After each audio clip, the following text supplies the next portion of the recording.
to look out for him. I can assure you, I'm John, I know, because I was under John the Baptist's ministry. And I can assure you, as apostles, many of us were very concerned about John the Baptist. Jesus, our Lord, was aware of this. Now, when John had heard in the prison the works of Christ, he sent 2 of his disciples and said unto him, Art thou he that should come, or do we look for another?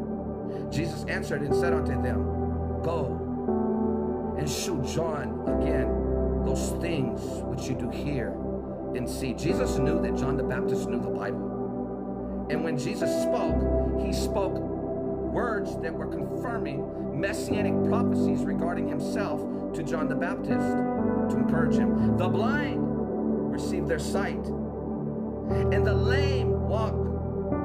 The lepers are cleansed, and the deaf hear. The dead are raised up, and the poor have the gospel preached to them. And blessed is he whosoever shall not be offended in me. Do you know some people are offended by the gospel of grace? And if you're offended by the fact that people are preaching grace, and you're saying, and you just look for a reason to tell them, you're not preaching the whole counsel of God. They're trying to get lost people saved in their message. You got to get them saved first. You got to get them saved before you start teaching them how to live their life. If you got a problem with the gospel of eternal security, there's something wrong with you. Maybe there's something that you need to correct about yourself.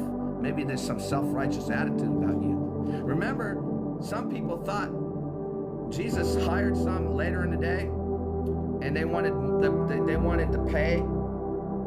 They got the equal pay of those hired earlier in the day, and they were mad because they wanted to be paid more.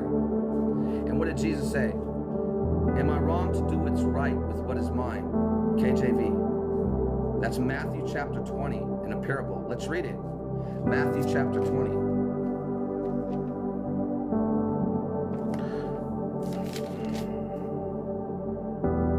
For the kingdom of heaven